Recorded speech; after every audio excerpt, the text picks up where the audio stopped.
वहीं आप दूसरी तरफ देखो इजराइल।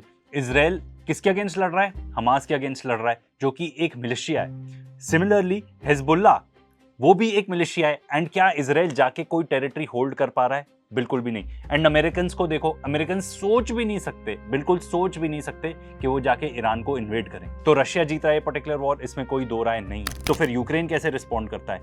ये ज़ेलेंस्की आके कहता है कि हम 40 दिन का कैंपेन चलाने वाले हैं अगेंस्ट रशियन टारगेट्स। क्यों? क्योंकि हम उनको फोर्स करेंगे टू एंड द वॉर।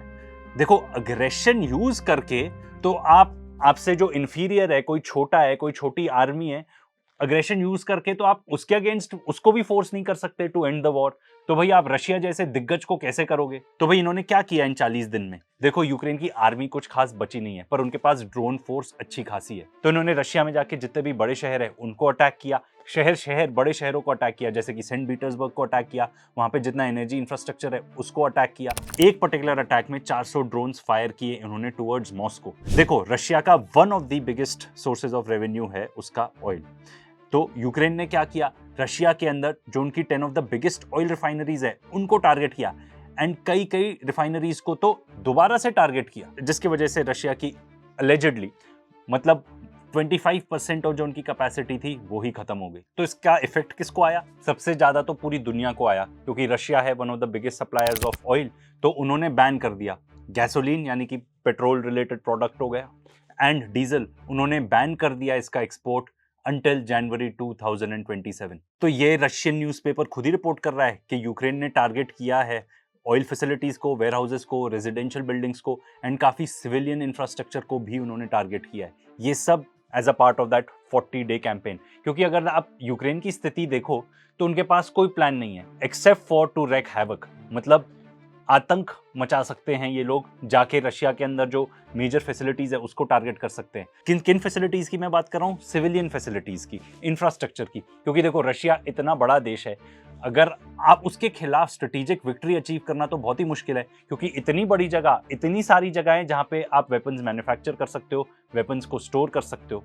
पर सवाल ये उठता है कि इतने अटैक करने के बाद डिड रशिया बैक डाउन? क्या रशिया को लगा कि नहीं, हमको ये वॉर खत्म कर देना चाहिए? बिल्कुल भी नहीं, उसका उल्टा ही हो जाता है। रशिया और ज्यादा अपने अटैक्स इंटेंसिफाई कर देता है। एंड इनफैक्ट अगर आप रशियन लोगों की बात करो तो जो रिपोर्ट्स आ रही हैं, local reports, by and large they are all in favor of Vladimir Putin, they are all in favor of the war. They know this is not a war of choice but this is a war of necessity. And अगर कोई critic है तो इस चीज की है कि भाई इसी इंटेंसिटी से आपने पहले क्यों नहीं अटैक किया यूक्रेन को, तो इतनी नौबत ही नहीं आती। अब रशिया ने जाके ब्लॉकेड कर दिया यूक्रेन के ऊपर। यूक्रेन इन ऑल इफेक्ट एक लैंडलॉक्ड कंट्री बन चुका है, क्योंकि इनका जो मेन पोर्ट है ओडेसा, उसके ऊपर इतनी भारी बॉम्बार्डमेंट हुई है कि वो पोर्ट अब यूज ही नहीं हो सकता। एंड ये पोर्ट यूक्रेन के लिए बहुत ही ज्यादा जरूरी है, क्योंकि यूक्रेन को क्या कहा जाता है? यूक्रेन को कहा जाता है the bread basket of Europe. And 90% of Ukraine का जो एग्रीकल्चर ट्रेड होता है वो इसी पोर्ट के थ्रू ट्रेड होता है। साथ में अब ये भी रिपोर्ट किया जा रहा है कि यूक्रेन के पास कोई एयर डिफेंस तो बचा नहीं है। अब यहाँ पे ये भी लिखा जा रहा है कि जो अमेरिकन एंड जो वेस्ट की कंट्रीज हैं उनका क्या एम था? उनका एम ये था कि हम रशिया को बना देंगे पराया स्टेट, रशिया के ऊपर सैंक्शंस भी लगा देंगे। एज अ रिजल्ट उनकी इकोनॉमी झेल ही नहीं पाएगी ये पर्टिकुलर सैंक्शंस। बट रशिया ने क्या किया? रशिया ने इंडिया के साथ ट्रेड बढ़ा लिया, रशिया ने चाइना के साथ ट्रेड बढ़ा लिया, बाकी और देशों के साथ ट्रेड बढ़ा लिया। तो ये स्ट्रैटेजी एकदम ही फ्लॉप हो गई। एंड अब जिस टाइप के अटैक्स यूक्रेन ने करे हैं इसका उल्टा इफेक्ट रहा है। ये बताया जाता है कि जब रशिया में कोई भी बिजनेस एक्सपो लगता है ना, तो सारे देश के लोग रहते हैं वहां पर। इनफैक्ट काफी तो यूरोपियन देश भी रहते हैं उधर, तो उनको कोई फर्क नहीं पड़ा। देखो, जब तक ईरान वॉर नहीं चालू हुआ था ना, तब लोग कहते थे दो वॉर चल रहे हैं, एक रशिया यूक्रेन वॉर और एक गाजा के अंदर वॉर। पर गाजा के अंदर वो वॉर नहीं है, वो तो एक जेनोसाइड है। वहां पे इंटेंशन ही ये है कि सिविलियंस को मारा जाए, बच्चों को मारा जाए। यहाँ पर भी कई ऐसे इंस्टेंसेस दिखे हैं जहां डिलिबरेट टारगेटिंग की गई है सिविलियंस की, मेजरली बाय यूक्रेनियन साइड की गई है। एंड ऐसा नहीं है कि यूक्रेन में सिविलियंस नहीं मारे गए, बट आप आगे आर्टिकल्स देख लो, आप खुद समझ जाओगे। तो यहाँ पे ये बताया जा रहा है कि यूक्रेन ने अटैक किया रशिया में एक स्कूल के अंदर, जिसमें 21 बच्चे मारे गए। This is as recent as May. फिर एक यूक्रेनियन ड्रोन स्ट्राइक की गई एक रेजिडेंशियल ब्लॉक के ऊपर, रशिया के अंदर जो क्राइमिया रीजन है उसके अंदर। एंड ये Crimea region by the way Russia ने अनेक्स किया था 2014 में।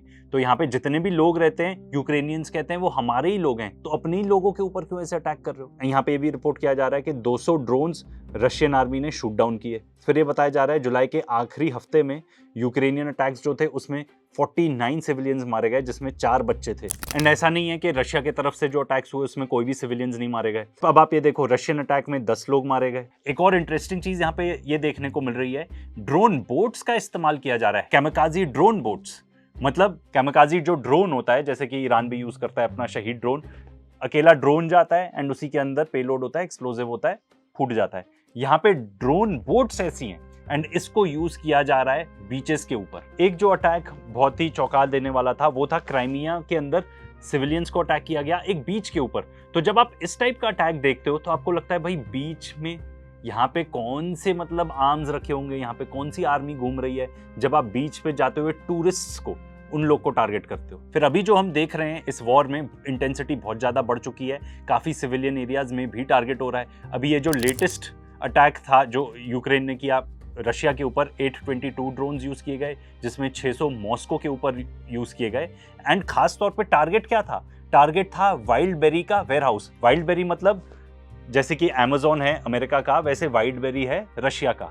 तो इनके जो वेयर हाउसेज हैं जहाँ पे बहुत सारा सामान रखा रहता है, उसको टारगेट किया गया। अब भाई इससे क्या फायदा हो गया? क्या ये कोई मिलिट्री टारगेट है? ये तो एक लॉजिस्टिक्स हब है, एक वेयर हाउस है। अब ज्यादा से ज्यादा इससे ये होगा कि भाई जो लोगों ने अपना ऑनलाइन ऑर्डर की हुई थी चीजें, वो डिले हो जाएंगी।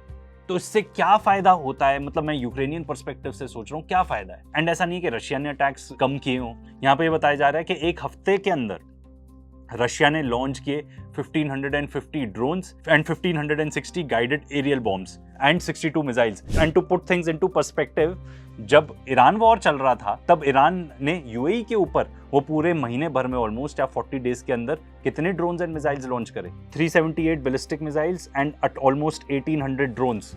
ये एक महीने के अंदर किया गया, ये एक हफ्ते के अंदर किया गया है। तो आप इमेजिन करो किस लेवल का डिस्ट्रक्शन, किस लेवल का वॉर चल रहा है यहाँ पर। एंड जो रशिया ने अटैक करे हैं उसकी भी पूरी लिस्ट है कि यूक्रेन के अंदर एक स्टील प्लांट है, उसको अटैक किया, तो बदले में यूक्रेन ने भी रशिया के अंदर जो इंडस्ट्रियल फैसिलिटी है उसको टारगेट किया। फिर पोर्ट्स को टारगेट किया जा रहा है। एंड खासतौर पर रशिया के अंदर तो ये यूरोप का सबसे बड़ा टर्मिनल है to export gas and petroleum products, उसको टारगेट किया गया। फिर रशिया ने यूक्रेन के अंदर जो रेलवे हब है उसको टारगेट किया। बदले में यूक्रेन ने रशिया के अंदर एक रेजिडेंशियल बिल्डिंग को टारगेट किया। फिर रशिया ये भी कह रहा है कि यूक्रेन के अंदर, चाहे वो कीव में हो, ओडेसा में हो, जो वेपन्स फैसिलिटी हैं उनको टारगेट कर रहे हैं वो लोग।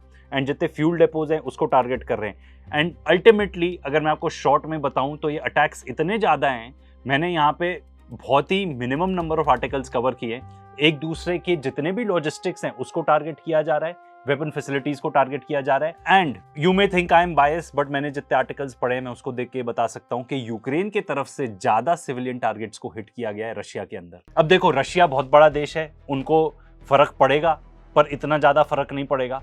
अगर यूक्रेन की बात करो तो यूक्रेन एक फंक्शनिंग स्टेट ही नहीं रह जाएगा। यूक्रेन एकदम बर्बाद हो जाएगा, काफी हद तक बर्बाद हो चुका है। अब यहाँ पे एक सवाल ये भी उठता है कि जो रशियन एयर डिफेंस है वो कितना इफेक्टिव है, क्योंकि यहाँ पे तो रिपोर्टेड है कि भाई काफी सारे ड्रोन्स इंटरसेप्ट कर रहे हैं। इसके बारे में हमें अभी नॉलेज नहीं है, मे बी एक टॉपिक हो सकता है फॉर अनदर वीडियो।